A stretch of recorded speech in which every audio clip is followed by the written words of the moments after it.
ការសម្រេចការរបស់មនុស្សស្រីនឹងគឺវាធ្វើឡើងដោយយ៉ាងណាអញ្ចឹងមនុស្សស្រីម្នាក់ដល់ពេលដែលចាប់ដើមចេះមានអារម្មណ៍ផ្លូវភេទចាប់ដើមពេលដែលមករដូវអញ្ចឹងណាអញ្ចឹងពេលហ្នឹងគឺចាប់ដើមអាចមានកូនបានទេអញ្ចឹងអាពេលដែលយើងអាច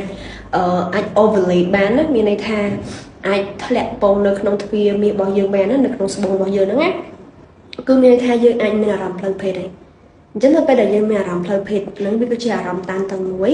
ហើយអារម្មណ៍តានតឹងហ្នឹងគឺយើងអាចសម្រេចវាដើម្បីធ្វើឲ្យបំបត្តិភាពអារម្មណ៍តានតឹងហ្នឹងបានហើយយើងមិនចាំបាច់ទៅរកដៃគូទេព្រោះថាយើងជាមនុស្សស្រីយើងអាចនឹងជួបបញ្ហាច្រើននៅពេលដែលយើងមានដៃគូអាចកើតរោគឬក៏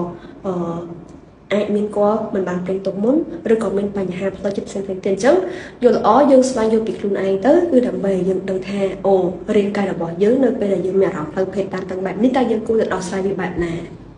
វិធីដែលមនុស្សស្រី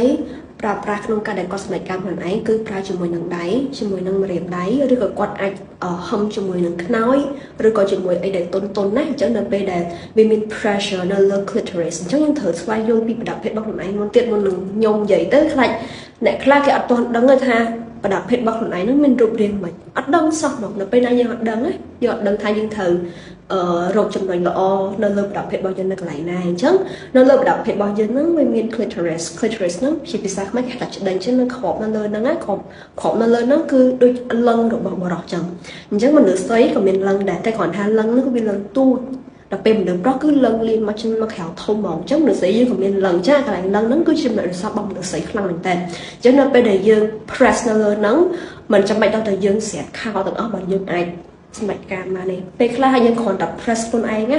នៅលើខ្នើយឬក៏នៅលើអីតុងណាគឺអាចធ្វើឲ្យយើងមានអារម្មណ៍ល្អហើយការដែល press ហ្នឹងយើងគ្រាន់តែយកដៃរបស់យើងមកផ្ទុកនៅលើប្រដាប់ភេទយើងឬក៏វាយវាបន្តិចក៏យើងអាចមានអារម្មណ៍ល្អបានដែរមិនថឹមតែអញ្ចឹងទេយើងអាចប្រើប្រាស់ជាមួយនឹងទឹកដែលខ្ញុំម៉ាសានិយាយមែនខ្ញុំម៉ាសាខ្ញុំធ្លាប់និយាយឲ្យវីដេអូខ្ញុំ viral ហើយតែគេជេរច្រើនហ្នឹងណាអាហ្នឹងគឺជាការពិតរបស់មនុស្សស្រីមួយចំនួនជាពិសេសនៅក្នុងប្រទេសអាស៊ីរបស់យើងដែលថាប្រទេសអាស៊ីយើងហ្នឹងគឺ